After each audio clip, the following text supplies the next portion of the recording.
দুর্ধর্ষ। ও দুশো লাড্ডু বাদুদা কি সবাইকে দিচ্ছে নাকি? বাদুদা দিচ্ছে সবাইকে? সবাইকে খাওয়াচ্ছে। তা চলিয়া আমার যেতে হবে, আমার দুটো লাড্ডু খেতে ওখানে যাবো, দারুণ খেতে। এইখান থেকে দেওয়া যাবে ভাই, ক্ষমা কর ভাই। এখান থেকে কোথেকে এনেছে ও? ওর থেকে এনেছে আমি বলতে পারবো না, হেভি কিন্তু খেতে। বাদুর বাড়ির লাড্ডু ওহো আহা আহা। বলছে বাদুদার কাছে গেলেই পেয়ে যাবো। বাদুদার বাড়ি গিয়ে বাদুকে বলবি দুটো লাড্ডু আমায় দে। তাই? হ্যাঁ আমি আসছি তাহলে। নিয়ে নিয়ে দৌড়িয়া দৌড়িয়া।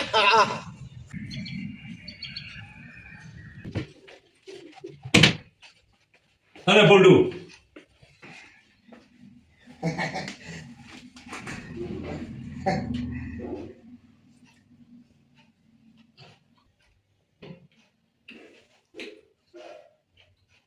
কই গো, এ তো মানুষের পানের দোকানে হুঙ্গের লাড্ডু এর থেকে ভালো। আবার কত ভালো হবে? ভালোই খেতে, খা না। আসলে আমি তো ভালোকে ভালো বলতে জানি, খারাপকে খারাপ বলতে জানি, তবে মাগনায় পেয়েছি, ভালোই বলি। মাংরাইজি, দুটো লাড্ডুর জন্য 50 টাকা দিবি? আর দরকার নেই তোমার লাড্ডু। এই 5 টাকা দিলে লাড্ডুগুলো তুমি 25 টাকা করে 50 টাকা চাই তোমার কাছ থেকে, আর তুমি এবার কবে থেকে লাড্ডু ব্যবসা করলো? আর দরকার নেই। এ বল্টু, নিয়ে যা। এসব জিনিস ফেরত হয় না, তাহলে তুই মুখে দিলি কেন? আচ্ছা লোক নয় তুমি, হ্যাঁ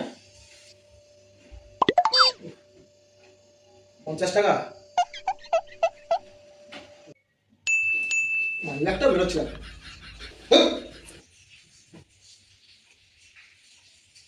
শোন পল্টু, 50 টাকার জন্য দুঃখ করিস না। এই লাড্ডুটা নিয়ে যাবি, নিয়ে গিয়ে সবার সামনে খাবি, খেয়ে সুখ্যাতি করবি। তারপর তারা যখন জিজ্ঞেস করবে এটা কোথায় পেলি, বলি বাবুদার কাছ থেকে এই লাড্ডুটা নিয়ে আসছি, তারাও 50 টাকা দিয়ে কিনবে। সেই সময় তোর অ্যাকাউন্টে 45 টাকা করে ঢুকে যাবে। কি গো, এটা 50 টাকা দাও। তারপরে লাড্ডুর দাম তো বললো 2.5 টাকা করে, হ্যাঁ? আর 2.5 টাকা করে লাড্ডু, তার মানে উল্টে তো আমার 5 টাকা সেভ হলো।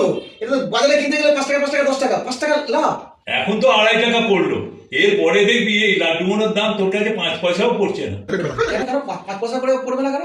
আরে এরপর তো সবাই যারা আসবে তোর মাধ্যমেই তো আসবে, তখন দেখবি তোর অ্যাকাউন্টে 1 টাকা, 8 আনা, 4 আনা, 2 আনা, 5 পয়সা, 1 পয়সা ঢুকবে।